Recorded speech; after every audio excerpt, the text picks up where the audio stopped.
If you've been watching my videos for the last few weeks, you know that I think most people put a lot of emphasis on the math attached to claiming Social Security benefit. But what happens after you've actually made the decision to retire and you're married and your spouse wants to continue working for a few years? How do you bridge that gap from when you decide to retire versus when she wants to retire or he wants to retire?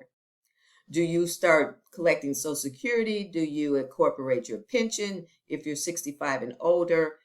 Do you use your investments, your savings? How do you bridge that gap while you're waiting for your spouse to also leave their corporate job and retire? So that is exactly what Traveling Mike and I are talking about in part two. We're talking about how he's bridging the gap while he still has a wife that's actively working in corporate America, a son that is still attending college that he's financing that tuition payment, and all the things that come with his personal development and the things that he wants to do for the next 3 years while he's waiting on his wife to exit. So we're going to kind of pick up the conversation where we left off in part one. And if you haven't checked that out, the link is in the video. Okay, so we're back for part two with Traveling Mike, and I'm going to keep calling him that. Yes, I am. Traveling Mike, that's good. That's Traveling Mike. But I want to kind of pick up where we left off with part one about the shared expenses. Just go a little bit more in detail because most married couples that I know, like I kind of mentioned to you, it's not an equal split. You know, the male partner seems to pay more than most of them are my girlfriends, and they have bills that they pay, but housing is typically your largest. And correct. From the few friends that I had that were married, their husbands paid the housing and some other things. They picked up like the utilities and things like that. And then it appeared they both paid their own car notes. Because each of my friends, the husband had his car and she had her car. So Okay. you were saying that you guys split everything 50-50? Because like I said, and especially in the DC area, housing is probably. No, the thing that gets split 50-50 is the housing piece. Oh, okay. Okay. All right. And then the utilities, I take care of all the utilities. But then you get the automobiles, right? You got one. And then mine, I bought it outright, right? So there's no car note there. She has a lease. So that's, and she takes care of that. Okay. So, but then I take care of the insurance. So you pay the insurance on both cars. She just pays her lease payment. Right. Okay. Exactly. So, those are the types of things. They're different trade-offs. Healthcare, she covers that because of her job. I get that. Yeah. Okay. So it's, and then there's other ancillary things. Then with college tuition, who pays that? Big ticket So is that item. split? No. Okay. We don't have to get into too many details, but that's me for right now, but that may change. You be determined. Okay. Well, that kind of segues into what I wanted to talk. So now, because she still has, we're just going to, age up 3 years to retire, whereas you're retiring now. So for 3 years, you have to bridge a gap because she's still getting her full paycheck and everything. But now, based on our last conversation, you're going to collect now, right? You're collecting your Social Security now. Right. So what'll happen is that, and because we grew up in an era where pensions were prevalent, the first two companies I worked for had pensions. Oh, you had a pension. I got pensions coming in, but it kicks in at 65. 65, I know. It's 65. That's standard. Yeah, that's standard. Right, exactly. So basically I got 8 or 9 months before those kick in with everything else. So it's a combination of savings, combination of how well I do in the markets, Social Security, those types of things. And then the pensions kick in, and that will kind of drive a lot of things moving forward. Well, that kind of changes because when we talked last time, you definitely said you were not going to work.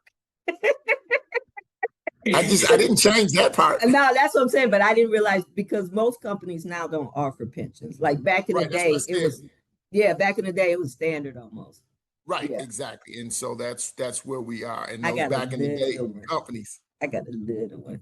I mean, it ain't even worth like when they told me, first of all, I didn't even know I had it because I remember when I hired in December 86.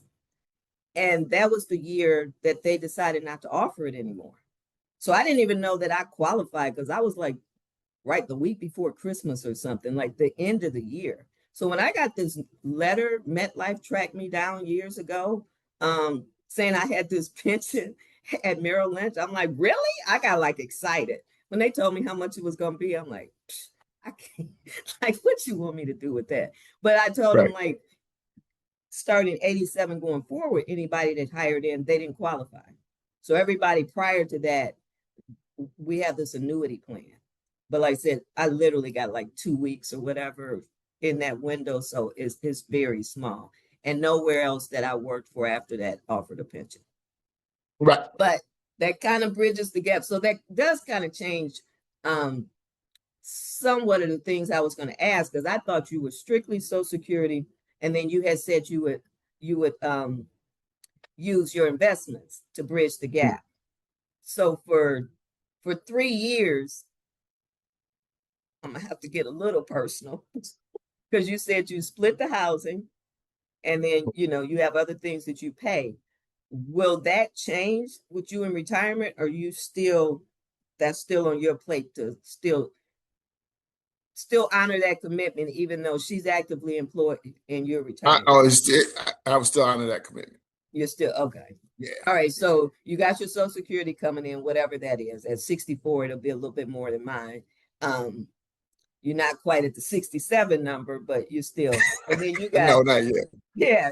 I mean, and then you got 2 pensions coming in, which I'm sure should add, depending on how long you work there. I'm sure that'll add a little bit to your monthly budget. Right. Exactly. So that leads me to, you're going to live off your investments. So this is for the listeners, the viewers. How are you going to, because like you said, with market volatility, you could be really up one year in your portfolio, and the next year, like, you could take a dive. So how are you, do you have it sketched out, like what groups you're going to start liquidating first, or is it strictly based on how the market is performing now, or in that time period, not now, in that time? It's strictly Are you looking how at the gain market. losses stuff too? Or some of these taxable accounts? It's how the market, when it gets down to it, it's how the market performs. And that's the macro look at it. But when you talk about the micro look, I'll look at every one of the different accounts and every equity position in each one of those accounts and see which ones are doing well and which ones have to go. So are you looking, okay, so I'm assuming we don't have to get very specific, but I want to break it down by category. So you have 401ks, you have individual like IRAs or Roths, and then you Mm-hmm. have your taxable accounts too. You have three Mm-hmm. separate buckets. Mm-hmm. So are you spreading it across, like in your taxable accounts? Are you looking like to The taxable accounts are the last. the last, The because you're going to, last. because you got to take into account, I'm assuming you're going to like look at unrealized, I mean, where you got losses versus gains, so you don't take a really hard hit. Like, you got to do Right. all that tax planning. Right. Exactly. So the brokerage accounts are the last. The So where are IRAs you are. starting? Like, do you have a Roth? Or I don't have no. you don't have a Roth? So you got a traditional IRA Yes. and a 401k? Yeah. So I never really looked into this because these type of decisions, when I do something, I like look and I'm like, I need this. So so are you like, neither one, you haven't paid taxes. So pretty much is tax consequence going to be the same on both of those accounts? Or you're just going to look at how the market is performing? You're not, I'm gonna look at how the market is performing. so it doesn't really matter whether you pull it from your 401k or your IRA. It does matter, and with the 401k, you can take a loan if necessary. And that way, you get around the tax part of it. Even when you're still not employed, you can take one? No. At that point, it doesn't Oh have. yeah, I But was like, I didn't think you could do that. Yeah. no. So we're still in the pre. Well, you're getting ready to retire this year. Yeah. Well, I still pre. Oh, so you're factoring that in to look and see if you would need one to bridge a gap. Right. Oh, Right. okay. Yeah, well, and then I mean, you're 64. What's RMD? 73 or 72?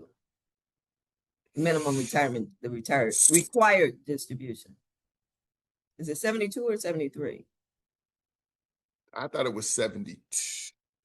Actually, I It, thought it was 70.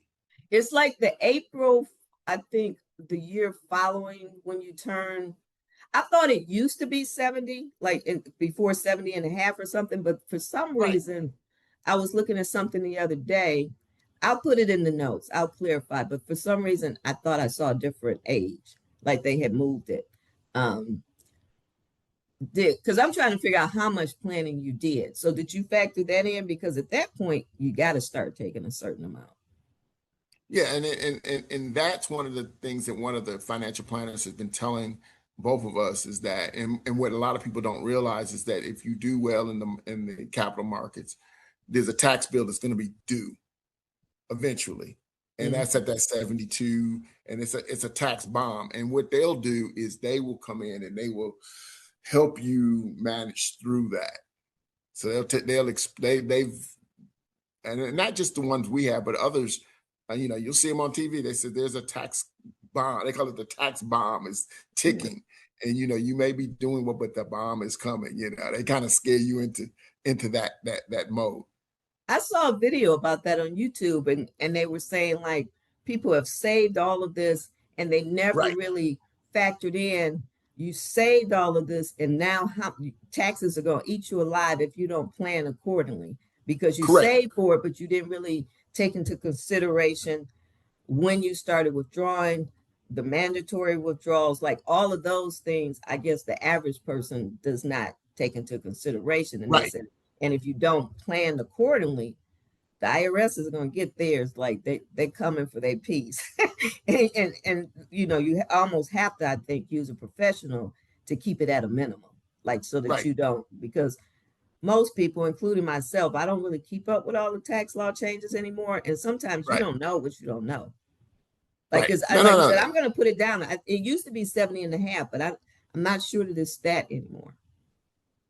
Well, That they that makes for a nice for your next for your Oh, next it video. is. It's on my list of things to talk about.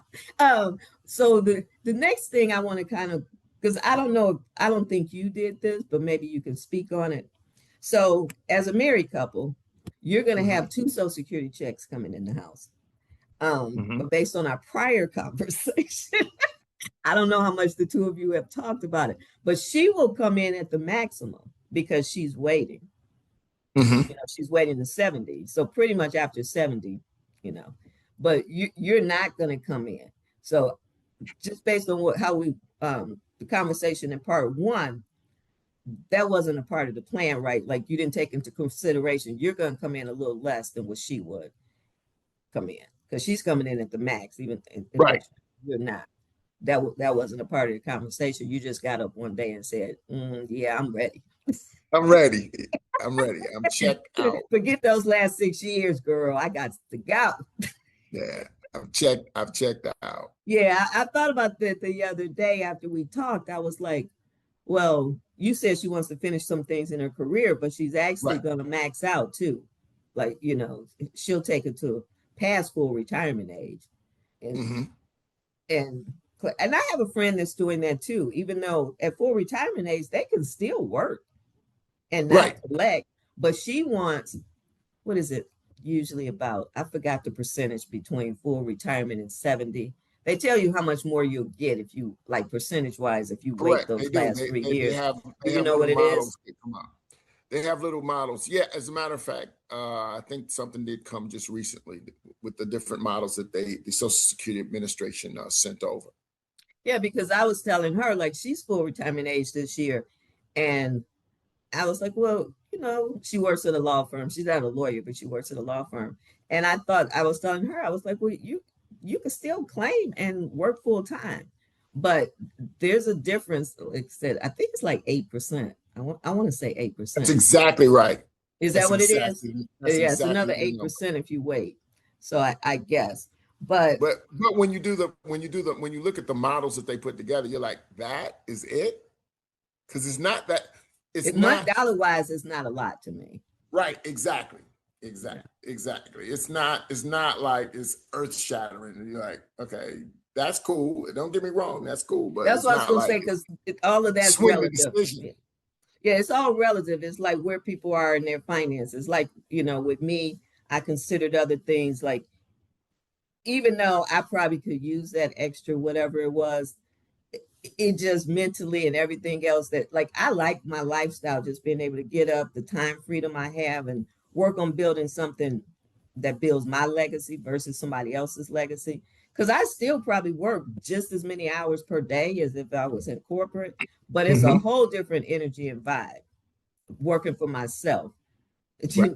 Because some days if I'm really on a roll, like I'll work into the evenings because I just want to ride that, because I could wake up the next day and be like, it's gone. Like, like that momentum I had, like I should have kept going, like it's gone.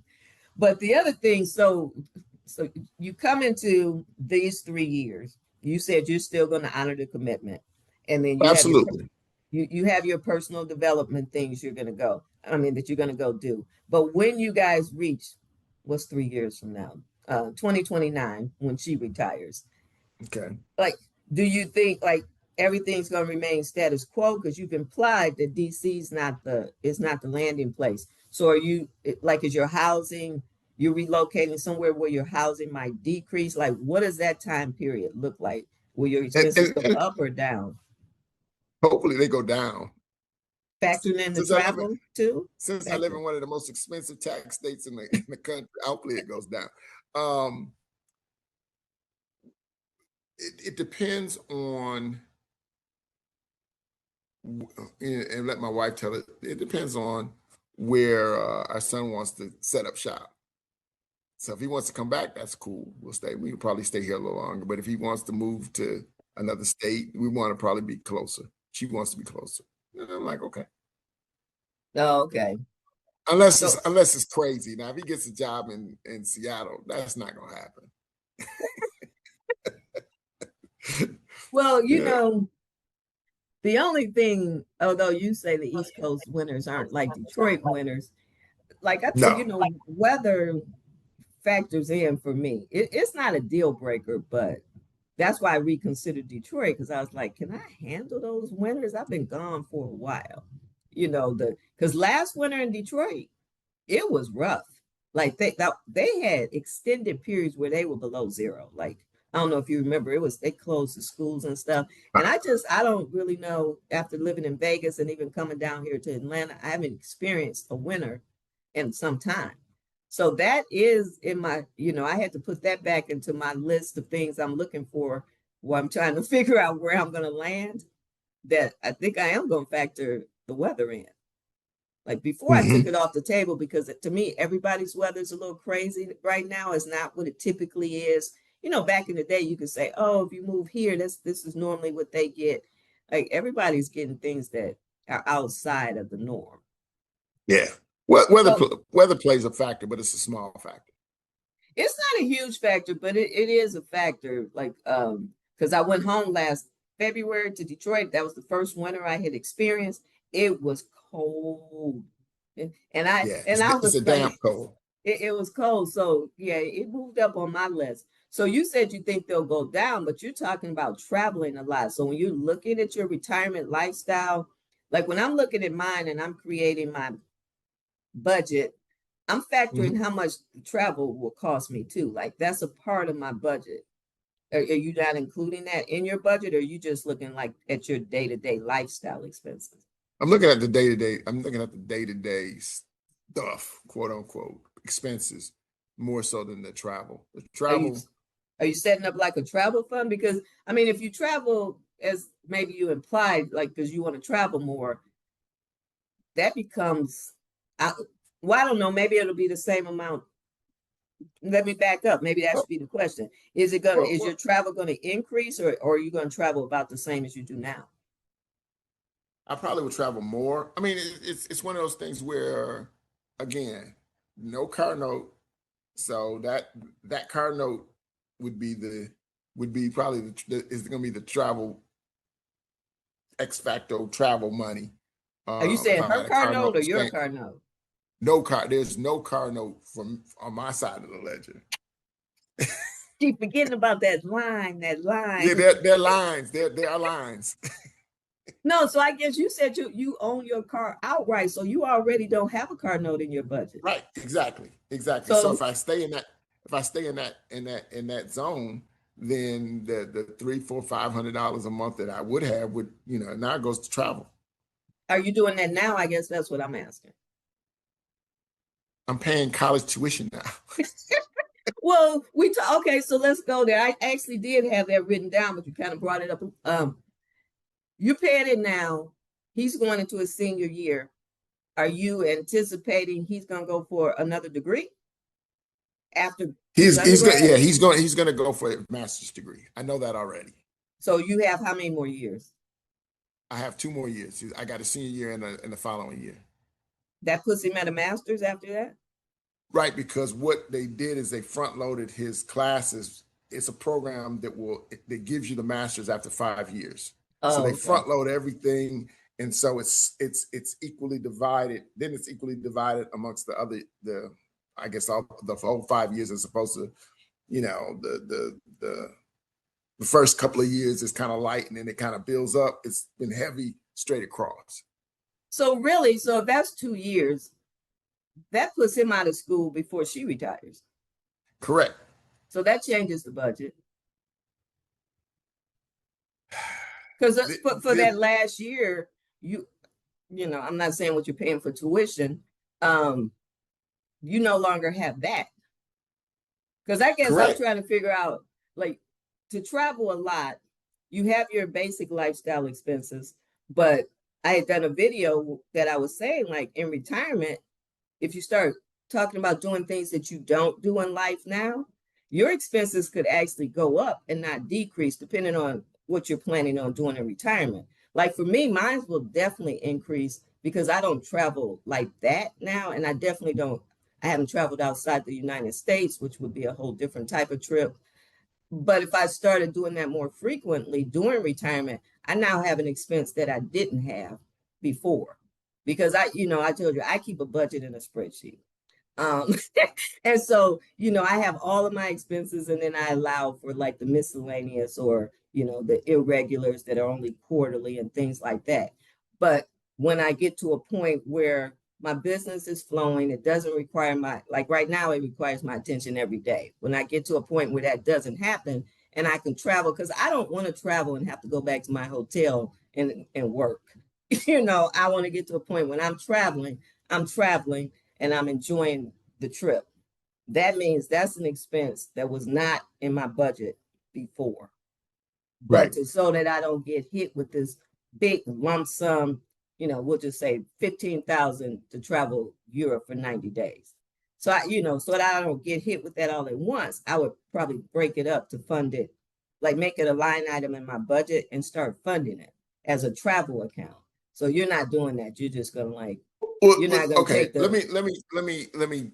Since we're talking about travel and you're kind of laser focused on that, you got to understand. Well, because that was one of your key things, right? The last but time you we talked, I got to understand this about travel. You're not going to travel the full scope of your retirement. There's only a certain number of years. No, there's only a certain number of years where you're going to be able to travel regularly. Okay. When you're 85 years old, that whole travel thing is over. Is it? Yes. Like go on YouTube. There are actually channels now that people they're actually moving expect. They're still traveling because I don't think it's a blanket statement because I think it would depend on my health. It would definitely depend on my health. Like right. I think I don't think it's like, oh no, you reach 80, you might as well forget about that dream. If you start talking to folks that are in their mid 80s, they just want to stay home. A lot of them want to stay home. A lot of them. And that's because the hustle and bustle of travel is just, unless you go on cruise. Now, the cruise thing may be an exception, and I don't do cruises. So that may be an exception where it's kind of a one-stop shop. You get on the boat and it takes you to places, and then you can get off if you want. If you don't want to get off, that's fine. They feed you. They do everything. You get off the boat and you go home. You know, we're not talking about I'm not talking to the other extreme of backpacking, Yeah. travel, climbing mountains, going to going down to Peru and all that kind of. No, I'm not talking about that either. But your basic tourist travel, getting to know the people travel. You got a certain window where you can do that. Yeah, but you When you can probably got walk, at when least a you can walk 10-year up those window. cathedral steps without worrying, am I going to fall? Or where's the handrail? All So that what kind do of you stuff. think your window is? I think the window started about a year or so ago. I guess that's what we should back up, because you guys travel a little bit now. So you're 64. When she leaves, you'll be 67. So Right. I'm saying, even if you traveled for 5, 6, 7 years, you no longer paying tuition. We're assuming Right. you're no longer paying tuition. So I'm saying that those funds could be reallocated to your travel funds. Right. So I'm looking at probably the next 15 years Okay. of regular travel. And then there's going to be a drop off. And I'm going to say the drop off will be at 80. Not saying I can't travel at 8, after that, but it's going to be a different type of traveling. Yeah, well, we were pretty much on the same page, because even to travel for 15 years, depending on where you travel and what you do when you travel, that's not an expense you had now if you're not already traveling like that. So that's why I was asking if you were actually, with you, the way you guys are splitting your expenses, if you were going to factor that in and start like breaking it up Now, so it doesn't come as one lump sum now payment. you got to now I'm going to remind you of something you said at the very, very beginning of this segment and the other segment. You called me Traveling Mike. Okay. So Traveling Mike, has accrued all of the benefits of traveling over those years. So the expense of travel is not the same as somebody who didn't travel all of their What do life. you mean, like points and things like that? Is that what you're saying? Meaning points, status, as far as I'll go to Marriott or Hilton and I don't pay for breakfast, things like that. Yeah. Okay. Upgrades to the room, all of those little things that they're not a big deal, but they help now that I'm not on somebody else's dime. So that helps in the whole overall process of cost as well. Okay, so if we summarize this, because like I said, originally you were going to retire at 67. So it's recently you just decided to move up the date. So you created your plan, you got your pension coming in, you kind of got your withdrawal status set up. Like, what would you tell somebody? Like, what would be your recommendation for someone they thought they were going to maybe work to 67, or they thought they could make it to 70, and then one day they woke up and because um, when we get to this, it's never promised, but when we start getting in our 60s, you could start looking at it differently than you might have looked at it in your 40s. For me, it didn't change, but for most people, I think, like we lost my brother unexpectedly. Relatively speaking, he wasn't that old. So if you wait until late 60s or 70 to retire, you worked all this time thinking, okay, now I'm 70, I'm gonna go out and live my best life. And you might not live that long. Well, again, and I have to do this. My condolences to you and the family in regards to your brother. Tomorrow's not promised, right? For any of us, I get for any of us. So you want to hit while you got your health. I would say your health and your spouse's health or your partner's health is your biggest is your total consideration. Then your tenure at your job. If you have enough tenure at your job where you can retire and the numbers add up right, then take a good look at it. The world is changing very fast, a lot faster than I anticipated as I've gotten older, with artificial intelligence and even things that are happening even prior to our AI. Things are happening really, really quickly. And am I able to keep up on some of the things? Yes. A lot of things, no. Social media, I can't keep up with social media. I don't want to. So it's one of those things. When people always said, when it's time, and they're right. It's this is Because this that's what is I think. It should just be a little bit more consideration. Like I said, nobody's promised. No, none of us know, when our last day right. here is.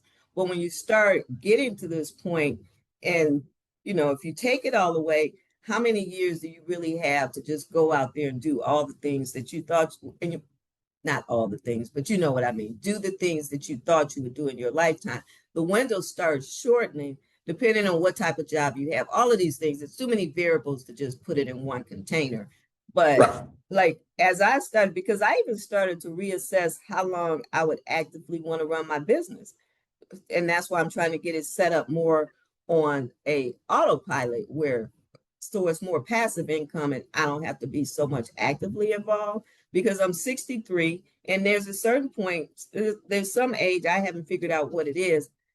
It was longer before, but now I'm just like, yeah, I want to get to a certain point where I can just get up and really do what I want to do and travel and go where I want to go. And those are things I think the money's important. Definitely, we can't live without it. Right. But Right. it seems to be in a lot of cases when I talk to people I know, it's like the main factor. And I think it's a supporting character in the story. It's not the main character in the story. Like to me, it's like the life that you want to live should have a higher priority. You figure out what that is, like you figured out what it is. You want your cooking classes, you want this. And then it's like, do I have the money for that lifestyle? You do, because you've prepared for it. So you have it. You seem like you have enough money to live the lifestyle that you want to live in retirement. If you don't, I hope so. well, I'm just saying, in theory, right now, I Hope so. think that yeah, that between you and your wife, I think y'all probably can, live the life that you want to live, the lifestyle that you want to live. I So hope from the outside the other looking in, that's what it looks like. the other part of this is, and the other thing of retirement is your social interaction with people and the investments that you've made, or the investments that I've made over the years in people, friends, acquaintances. And people always talk about networking and blah blah blah. Okay, that's cool, but now it's the relationships, and developing those relationships and keeping those relationships is important. It's critical now, because now you're not meeting people. You're really not meeting people when you get to a Yeah, you got certain. to be really social and really out there. Yeah. Right, exactly. And so I saw this about 10, 15 years ago. And I said, these are my people. These are my quote unquote friends. These are the people that I want to be around. And so I invested in those relationships. Because I made the cut. Today you made the cut. I mean, we do talk a lot more now than, I mean, we've always talked, but lately probably more so than in the past.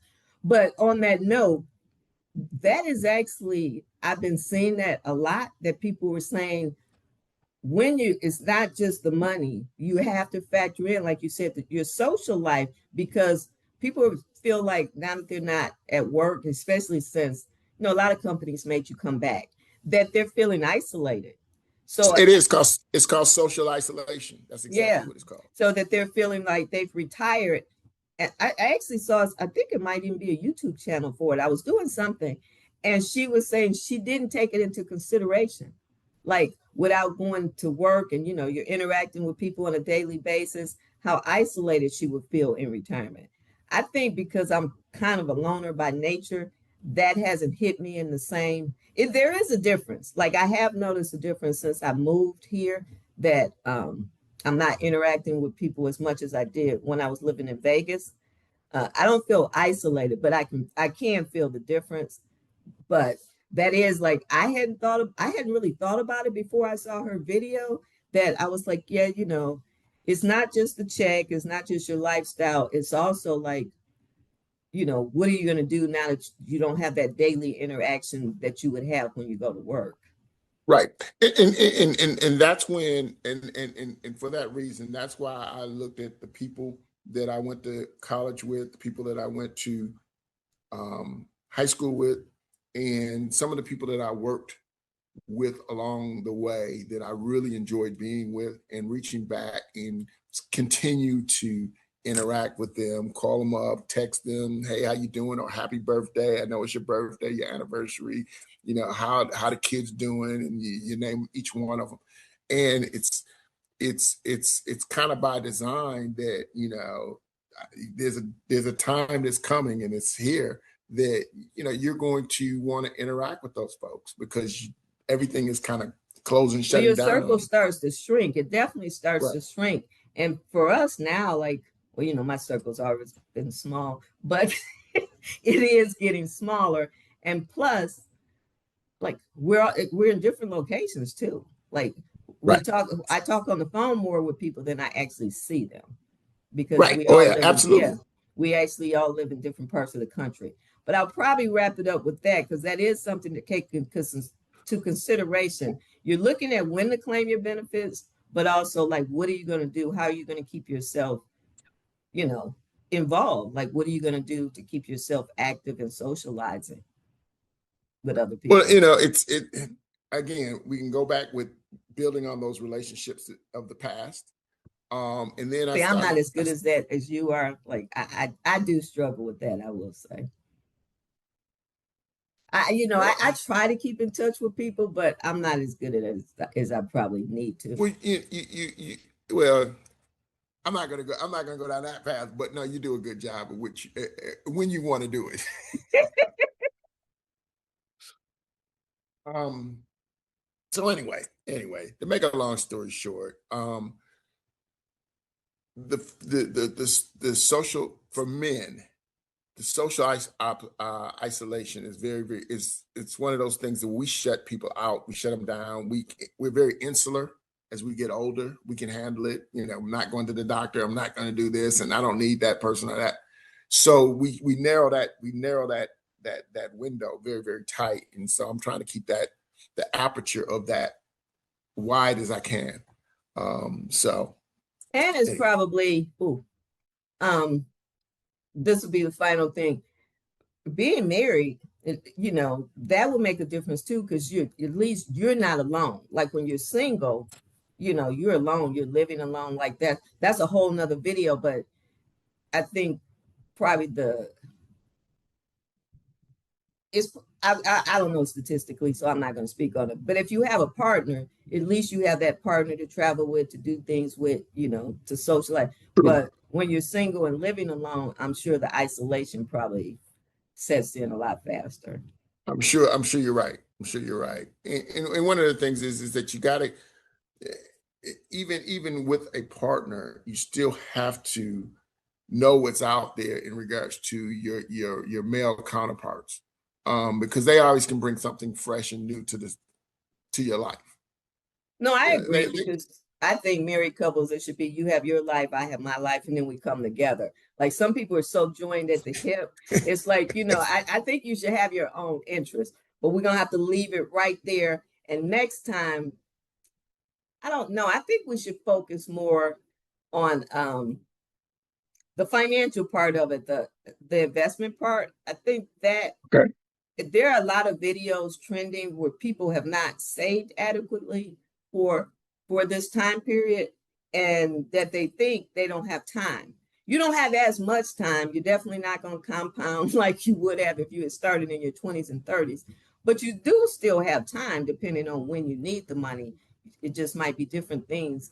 You're going to have to create a different plan than you would have for your 40-year-old self or your 60-year-old self. But I don't think, like Right. with me, I told you I used a lot of mine during COVID. So I'm not, I'm starting like again. But I've done some numbers, and the game ain't over. So I No. think the next time we'll bring you back, in a few weeks, and we'll focus more on that. Okay. All It right. sounds like fun. I appreciate you coming on. All right. All right. Peace. Bye. So I think after talking to Mike, in part 1, but as well as our initial video a few weeks ago, as we talk through whether you're single or a married couple making the decision isn't a single decision. It really depends on everything else that is going on in your life, not someone else's life, your life. And you have to like look at all of that and figure out how you're going to make it work. And if you're married, that's a conversation that you have to have with your spouse. Or if you're in a committed relationship, it's a conversation you got to have with your partner. But you got to look at, how am I going to bridge the gap? And whether it's a spouse retiring before the other spouse, or just the fact that your retirement expenses may change. Mike thought I dug deep on traveling, but the reason I did a deeper dive on that is because it's not a non-negotiable, but it's big on both of our lists that at this season of our life, we're going to travel more. And I'm not personally traveling that much now, so that changes my retirement budget. So if you're going to do things in retirement that you are not doing currently, you have to look at the impact on your expenses and factor it in when you're having your retirement plan discussion. And if you have a car and then you're going to sell it, it only matters that income, well, those proceeds will come into your budget, but the car note only matters if you currently have a car note in your budget. Because I did that years ago when I paid my car off. That amount of money, $450 was already in my budget, and I moved it over to my housing bucket. It allowed me to live in a more in an area outside the city that prior to that I probably wouldn't have been able to afford. So that was kind of my deep dive on the traveling, because for me, my traveling expense is going to be thousands of dollars. And those thousands of dollars are not currently in my budget. So that's what I mean about you're looking at the lifestyle you want. Do you currently have the financial resources to support that life? And if you don't, examining your budget and other things in your life that can help you determine how you can fund that lifestyle, or if you're going to have to make adjustments, whether it's in your plans or whether it's in your current expenses. So I'd love to hear from you in the comments. If you're close to retirement age, and I'm assuming since you're watching the video, you're either in this season or you're approaching it, and how you're going about looking at all these dreams and desires that you want. And everybody may not want to travel. Maybe it's what Mike said, you just want to stay at home more. But do you have the resources to fund them? And for those of you who think that maybe you've fallen short, in the comments, how do you think you can bridge that gap? So as usual, thanks for watching. I'll see you in the next video. Have a good one.